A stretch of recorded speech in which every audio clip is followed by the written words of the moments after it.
Hi everybody and welcome back to Power Sessions with Natasha. We're back with another video. I hope everyone's well, and we are talking about iron smelting. This amazing skill.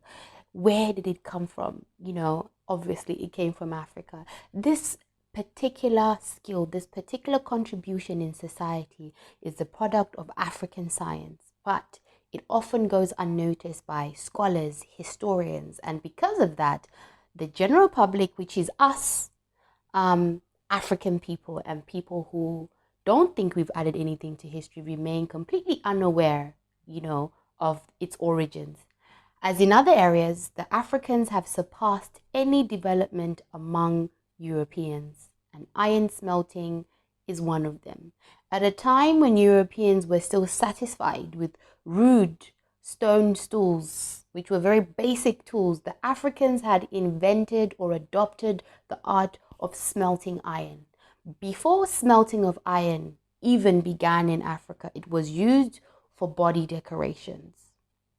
The art of iron smelting started in sub-Saharan Africa, which excludes North Africa. So, when and how did iron smelting technologies emerge in Africa, south of the Sahara? Africans began smelting iron from local ores from about 2,500 years ago. It could be more than that. These technologies were invented and developed, but were they only developed in one location or several locations? This is a thing that we're going to look at because Africa has so many migrations, so many, trade routes and everything. So they came to be known as African artisans, these iron technologies.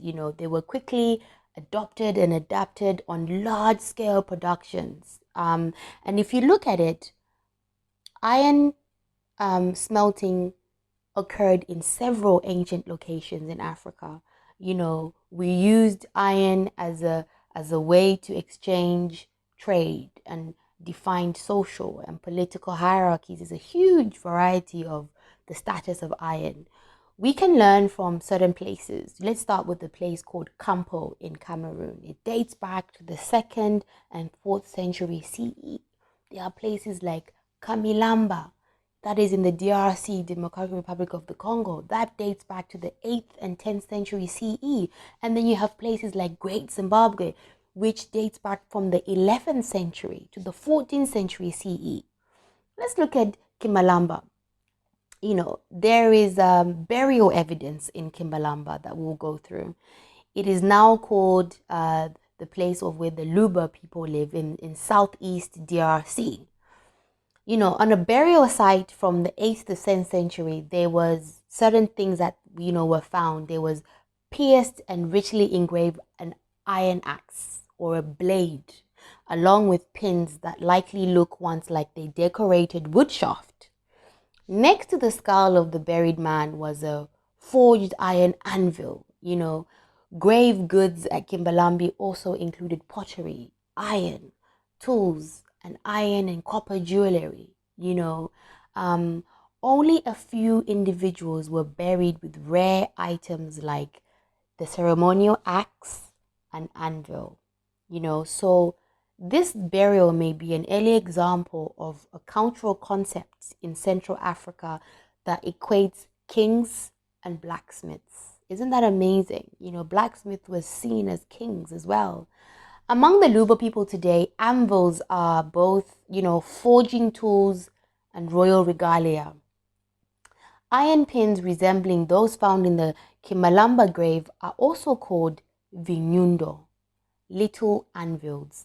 They adorn a variety of ritual objects and they assure the community prosperity through the transformative powers of iron. So iron is spiritual for these people. Let's go to Great Zimbabwe. Great Zimbabwe is the site of one of the most extensive ruins in Africa, in south of Africa.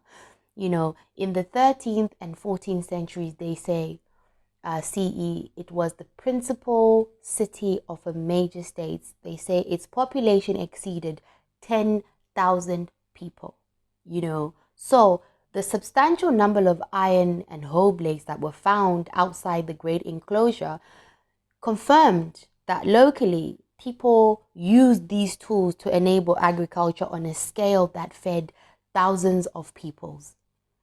These blades were probably used as currencies as well, because what they found is that there was no large slag mounds that could have been found or near the site, because iron production probably occurred throughout the whole area, So this would mean that there was a tribute system through which taxation of small production sites met the demand for the iron at Great Zimbabwe. So the small smelters would support the bigger productions. So let's look at iron and cosmology, the universe. Many African communities like the Dogon and Bamana people of Mali, they use stories to showcase the brilliant inventions and innovations of blacksmiths. There is a Dogon story that tells of how the supreme being Ama, Ama lived in the above. She lived in the universe with proto-humans called Nomo. So one of these proto-humans called Nomo had the audacity to steal a piece of the sun fire to bring down to the earth along with other elements necessary to nature and human life.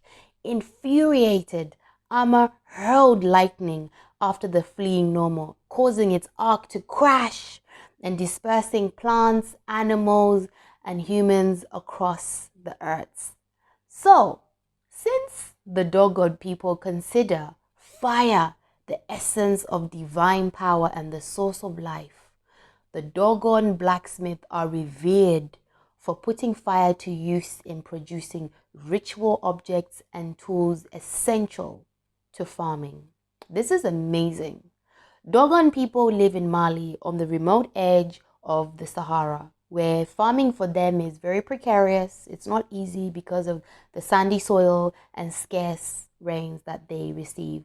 But their complex philosophical and religious system helps them understand the perils and purposes of life. The prominent role of blacksmith in the Bamana society derives from their expertise in ironwork technologies, herbal medicine, and management of relations with the supernatural. Very powerful how iron is very connected spiritually and the supernatural. Bamana blacksmiths lead a powerful initiation called the Como Initiation Association, which teaches its members to marshal exceptional energies called Nyama to address the personal, social, and spiritual concerns of people that they face in life. The Como encompasses a triangle of power, blacksmith leaders, power objects, including mosques and altars, and wilderness spirits. So the blacksmiths, the power, and the wilderness spirits. The Como is a daunting thing, but you know what? We love it. I just love the dimensions of it, the triangle, the way he described it. I think it's amazing.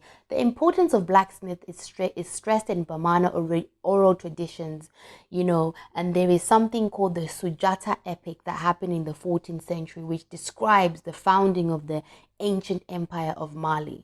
It's very fascinating. We move on to Nigeria. In Nigeria, an iron smelting furnace has been dated back to the 17th century BC.